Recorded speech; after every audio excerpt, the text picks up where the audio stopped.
अध्याय 2 बहुपद। ठीक है, सबसे पहले बहुपद की परिभाषा बताते हैं, आखिर बहुपद क्या होता है। ठीक है, यानी बहुपद की परिभाषा है जिस बीजी व्यंजक की घात ऋणात्मक या भिन्नात्मक नहीं होता है उस बीजी व्यंजक को बहुपद कहते हैं। ठीक है ना, यानी जिस बीजी व्यंजक की घात, हमें घात देखना है बहुपद पता करने के लिए कि वह बीजी व्यंजक बहुपद है कि नहीं है, तो उसके लिए हमें घात देखना है। तो उसका घात ऋणात्मक नहीं होना चाहिए और भिन्नात्मक नहीं होना चाहिए। ठीक है, यदि ऋणात्मक और भिन्नात्मक उसकी घात नहीं है तो वह बीजी व्यंजक बहुपद है। ठीक है ना, जैसे एग्जाम्पल में उदाहरण में बताए हैं यहाँ पर कि एक्स स्क्वायर प्लस 5x+2 एक बीजी व्यंजक है। ठीक है, इसकी इसे पता करना है कि बहुपद है कि नहीं है, तो इसके घात को देखेंगे। यहाँ पर जो है x की घात 2 है। ठीक, यहाँ पर x की घात जो है 1 है। ठीक है, अर्थात कहीं नहीं ऋणात्मक आया है न भिन्नात्मक आया है। ठीक है, अर्थात यह एक बहुपद है। ठीक, देखेंगे इसलिए यह एक बहुपद है। यहाँ बीजी व्यंजक है लिखा हुआ है। बीजी व्यंजक का मतलब क्या होता है? ठीक है,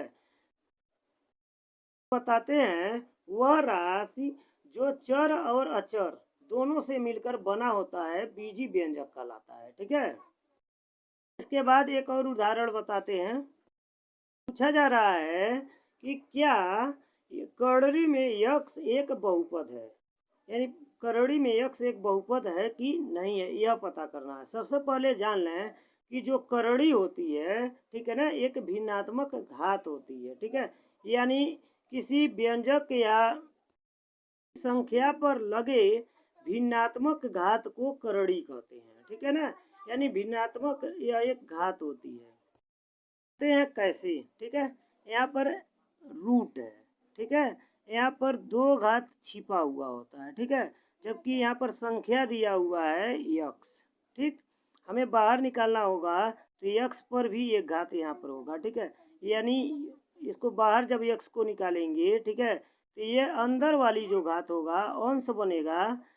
ठीक है, और जो ऊपर वाली यानी कड़ी पर जो घात होगा वह हर बनेगा, यानी 1/2, यानी यक्स पर 1/2 आ जाएगा। अर्थात यहाँ जो करड़ी ये लिखा हुआ है एक प्रकार से यह एक भिन्नात्मक घात है, अतः करड़ी में यक्स एक बहुपद नहीं है। ठीक है, कर दे रहे हैं कि करड़ी एक भिन्नात्मक घात होती है। ठीक है, एग्जाम्पल एक और लेते हैं। जैसे लिखा हुआ है करड़ी में 25, आप जानते हैं इसका गुणनखंड करेंगे 5 गुणे 5 आएगा, बाहर निकाल देंगे। बाहर कैसे निकलता है यह बता रहे हैं। ठीक है, ध्यान देना, जब गुणनखंड 25 का करेंगे तो 5 गुणे 5 होगा।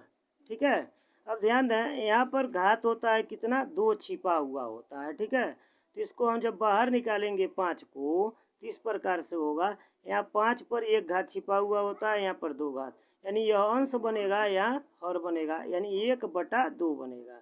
1/2 गुणे 5 को बाहर फिर से निकालते हैं इस वाले को, 1/2।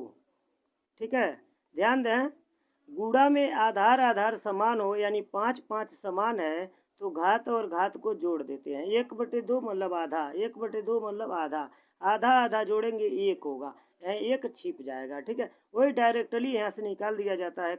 ठीक है, करड़ी से जो है किसी संख्या का एक जोड़ा मानकर 1 बाहर निकाल दिया जाता है। ठीक है, अतः करड़ी एक भिन्नात्मक घात होती है। जैसे इसको जब बाहर निकालते हैं, ठीक है, यह इसकी घातें जो है भिन्न के रूप में हो जाती हैं। यह हो गया। ठीक, के बाद एक और उदाहरण बताते हैं।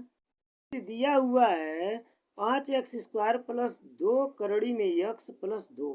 पूछा जा रहा है इसमें कि यह एक बहुपद है कि नहीं है, तो इसकी हम घात देखेंगे। ठीक है, यहाँ पर तो 2 है, ठीक है, लेकिन यहाँ करड़ी में x आया हुआ है, अर्थात x की घात जो है भिन्नात्मक है, यानी भिन्न में है, अर्थात यह पूरा व्यंजक जो है बहुपद नहीं है। ठीक है, यदि इसी सवाल को इस प्रकार पूछ दे, करड़ी में x की जगह करड़ी में 2 दे दे, पूछे कि बहुपद है कि नहीं है, तो हम बीजी व्यंजक यानी चर, ठीक है, यानी अक्षर की घात केवल देखेंगे। ठीक है, यहाँ पर 2 घात है, यहाँ एक x पर 1 घात है। ठीक है, अर्थात यहाँ पर कहीं भिन्नात्मक या ऋणात्मक घात नहीं दिखाई दे रहे हैं, इसलिए ये एक बहुपद है। इसके बाद तो बहुपद के प्रकार। ठीक है, बहुपद कई प्रकार के होते हैं। ठीक है, जिसमें हम पहला बता रहे हैं रैखिक बहुपद, मतलब एक घात वाला बहुपद, यानी जिस बहुपद की घात 1 होगा वह रैखिक बहुपद होगा। जैसे एग्जाम्पल में 2x + 5। ठीक है, यानी x पर 1 घात है, अर्थात यह बहुपद जो है 1 घात वाला है, अर्थात यह रैखिक बहुपद है। x - 2 है, t है, यानी यहाँ एक एक घात आप देख रहे हैं, मतलब रैखिक बहुपद है। दूसरा है द्विघात बहुपद, मतलब 2 घातों वाला बहुपद, अर्थात यहाँ x पर पहले ही देख लिए कि 2 घात है। ठीक है ना, तो यह द्विघात बहुपद होगा। ध्यान दें, इस व्यंजक में सबसे बड़ा जो घात होता है, ठीक है, वही बहुपद का घात कहलाता है। ठीक है, सबसे बड़ा घात 2 है, तो बहुपद का घात 2 होगा, अर्थात 2 घात वाला बहुपद द्विघात बहुपद कहलाएगा। ठीक है, इसके बाद तीसरा है त्रिघात बहुपद, यानी 3 घातों वाला बहुपद। ठीक है, इसमें देखेंगे 2x³ + 3x² + 2x + 5 में सबसे बड़ा घात जो है 3 है, अर्थात यह त्रिघात बहुपद है। एग्जाम्पल में एक और है x³ - 5, इसमें बहुपद का सबसे बड़ा घात 3 है, अर्थात यह एक त्रिघात बहुपद है। ठीक है, बताते हैं शून्यक या मूल, यह क्या होता है। ठीक है, नाम अलग अलग है, शून्यक, ठीक, या मूल। ठीक है, लेकिन दोनों एक ही है, सेम है। ठीक, शून्यक क्या होता है यह बतलाते हैं। ठीक है, किसी चर का मान होता है, किसी चर यानी किसी अक्षर का मान होता है। ठीक है, जैसे समीकरण का सवाल लगाएंगे बहुपद का, तो x का मान आ जाएगा या y का मान आ जाएगा। ठीक है, वह शून्यक कहलाएगा या मूल कहलाएगा। ठीक है, अब बतलाते हैं कौन से बहुपद में, ठीक है, कितना शून्यक होता है। तो रैखिक बहुपद में एक घात होता है, अर्थात इसमें शून्यकों की संख्या 1 होगी। ठीक है, अर्थात मूलों की संख्या केवल 1 होगी, यानी एक मूल निकल के आएगा, मतलब x का एक ही मान निकल के आएगा, अक्षर में जो भी हो, x हो y हो। ठीक, इसके बाद द्विघात बहुपद में 2 घात वाला बहुपद है, अर्थात x का 2 मान होगा, अर्थात इसमें 2 शून्यक निकल के आएंगे।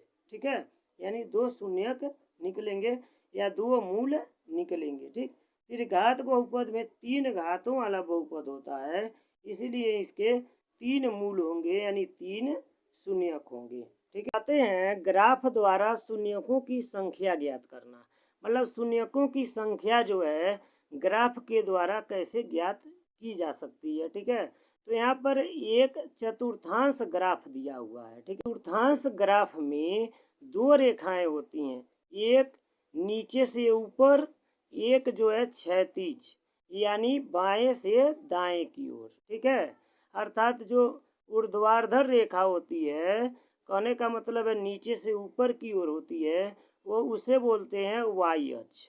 उसे क्या बोलते हैं? वाई अक्ष। ठीक है, वाई अक्ष। इसके बाद जो है, जो बाएं से दाएं रेखा दी गई होती है, यानी जो क्षैतिज रेखा होती है, उसे बोलते हैं यक्ष अक्ष। ठीक है, और जहाँ ये दोनों रेखाएं काटती हैं, ठीक है, तो वहाँ समकोण पर काटती हैं, यहाँ समकोण बनता है। ठीक है, इस बिंदु को कहते हैं मूल बिंदु।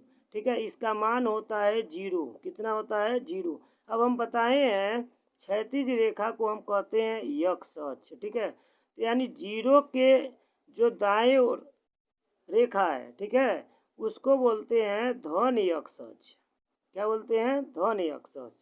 अब बाएं ओर दिशा में जो है ऋण यक्ष अक्ष बोलते हैं। ठीक है, ध्यान देना है, पूरी रेखा मिलाकर यक्ष अक्ष होगा।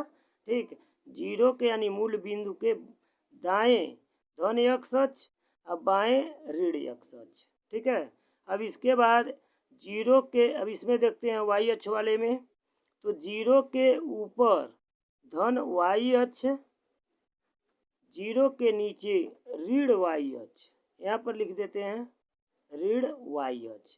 ये तो हो गया ग्राफ। अब इसमें शून्यकों की संख्या हम कैसे ज्ञात करेंगे? ठीक है ना, कहते हैं किसी समीकरण के निर्देशांक बिंदु, ठीक है, x अक्ष को और y अक्ष को इस तरह काट देते हैं, ठीक है। तो ध्यान देना, यहाँ पर x और y अक्ष को इस प्रकार काट देते हैं, ठीक है। तो यहाँ पर ध्यान देना यह कि x अक्ष पर यह अन्य जो रेखा है दो बिंदुओं पर काट रही है, यानी दो जगहों पर काट रही है, ठीक है। इसलिए इसमें शून्यकों की संख्या होगी दो। किस पर? x अक्ष पर। x अक्ष को हम सिर्फ देखे हैं तो x अक्ष पर शून्यकों की संख्या कितनी होगी?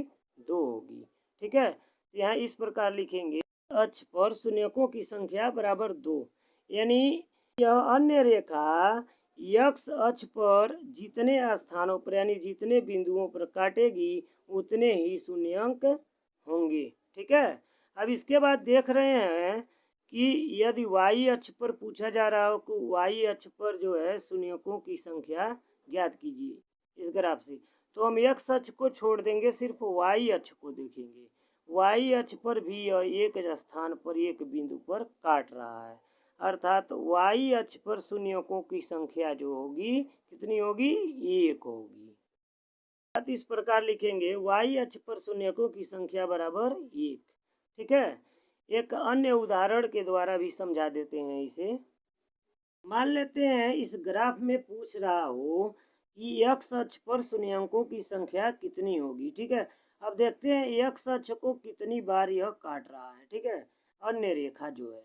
तो 1 2 3 यह मूल बिंदु पर भी काट रहा है, 3 4 5 यानी 5 स्थानों पर काट रहा है, इसलिए इसके शून्यकों की संख्या होगी 5, ठीक है। जबकि एक शून्यक 0 होगा क्योंकि मूल बिंदु पर काट रहा है, ठीक है। इस प्रकार लिख सकते हैं x अक्ष के शून्यकों की संख्या बराबर 5, y अक्ष के शून्यकों की संख्या केवल मूल बिंदु पर काट रहा है, यानी y का मान भी 0 आ सकता है, अर्थात लिखेंगे y अक्ष पर शून्यकों की संख्या बराबर 1, केवल एक शून्यक होगा वह भी 0 होगा, ठीक है। मूल बिंदु पर 0 होता है इसका मान, ठीक है।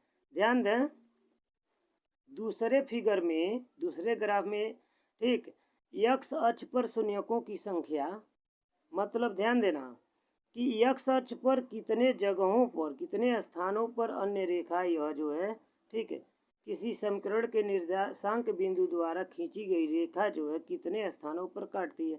एक स्थान यहाँ, एक स्थान यहाँ, दो स्थानों पर काटी है, अर्थात x अक्ष के शून्यकों की संख्या कितनी हो जाएगी? 2 हो जाएगी। y अक्ष के शून्यकों की संख्या एक स्थान पर काटा है, प्रतिच्छेद किया है, y अक्ष के शून्यकों की संख्या 1 हो जाएगा।